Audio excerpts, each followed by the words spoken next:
រៀបចេញដំណើរទៅណាមកណាលើកដៃស្ពះរះពីលើចុះមកក្រោមរួចនាងតល័យទេពបុត្រសួរថាព្រះអង្គថ្វាយបង្គំណា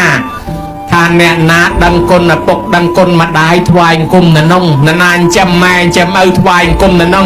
អញ្ចឹងព្រះអិនជាស្ដេចទេវតាមកថ្វាយបង្គំយើងរឿងអីទេវតាតូចតាចជាកូនចៅព្រះអិនថ្វាយបង្គំតាមដែរគោរពចឹងហើយបានជាថាកូនមានធម៌កតញ្ញូមិនចយត់ព្រោះទេវតាតាមថែអាសាឥឡូវញោមញាតិដឹងខ្លួនថាខ្លួនឯងនឹងជាកូនមិនចយត់ហើយនៅដឹងថាជាកូនមានធម៌កតញ្ញូហើយនៅបើមិនដឹងទេចាំជួយរាប់អាត្មាកូនមានធម៌កតញ្ញូសំដៅទៅលើកូនណាមានធម៌6យ៉ាងហើយបើញោមមាន6យ៉ាងហ្នឹងដាក់បន្ទុកខ្លួនឯង2លានទៅណាញោមហើយបើមិនទាន់គ្រប់6ទេចាំបន្ថែមឥឡូវអាត្មារាប់ឲ្យញោមស្ដាប់កូនមិនចយត់ជាកូនណាមានធម៌6យ៉ាងទី1កូនណាស្ដាប់ពាក្យព្រានបដៅម៉ែឪដោយគោរពទី2កូនណាចិញ្ចឹមម៉ែឪដោយគោរពទី3កូនណាព្យាបាលជំងឺម៉ែឪពេលគាត់ឈឺទី4កូនណាធ្វើបន់សពឪពុកម្ដាយពេលគាត់ស្លាប់ទី5កូនណាកសាងស្ថានភ្នំទៅបច្ចេកដីតម្កល់អធិធានអធិគុណឬក៏រកកន្លែងគួសមតម្កល់អធិធានអធិគុណរបស់ម៉ែឪ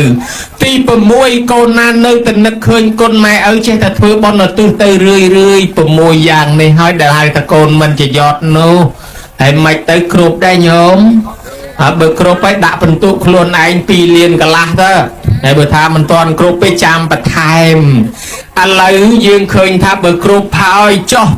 អាកន្លែងថាធ្វើតក្កិណានុបទាននោះក្នុងទីនេះសំដៅដល់អីសំដៅដល់បុណ្យ100ថ្ងៃ100ថ្ងៃក៏ជាតក្កិណានុបទានក្រោយពីស្លាប់ទៅគេធ្វើបុណ្យដំបូងគេហៅថាបុណ្យមរណៈសង្គ្រោះដល់អ្នកស្លាប់បុណ្យជាបណៈកិច្ចយកសពទៅបូជាយកទៅបញ្ចុះ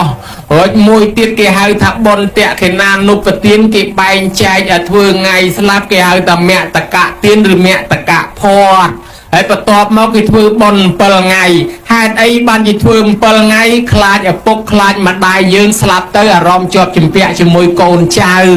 ជាមួយដីធ្លីជាមួយផ្ទះសម្បែងធ្វើឲ្យកំណើតរបស់គាត់អត់តាន់ទៅណាទេកើតបដោះអាសន្នវិល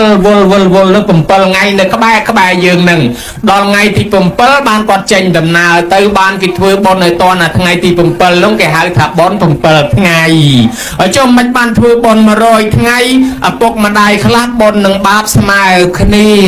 អាឡ័យរស់ស៊ីអញ្ចឹងកូនមិនដឹងបាបអីខ្លះអ្នកខ្លះរស់ស៊ីមានកេងមានកប់មានលឹបមានខងវាយបដកគូតកំប៉ុងបតោងពលឹះភ្នែកជីងភូតគេកុហកគេម្បាត់គេមកកាមកចាប់មកសេនហ៊ានលូកហ៊ានដូរបង្រត់បង្រាស់សត្វធាតុទាំងរស់ដុតភ្លើងឆេះព្រៃកាប់ដីដាច់សត្វបំបត្តិជីវិតគេឲ្យតកូនរស់បាបបុណ្យនៅម្ដុំសិនណាបើដូច្នេះហើយតម្រាំតែចិញ្ចឹមកូនរស់រៀនមានជីវិតមកដល់ប៉ុណ្ណេះម្ដាយឪពុកយើងមិនដឹងបាបអី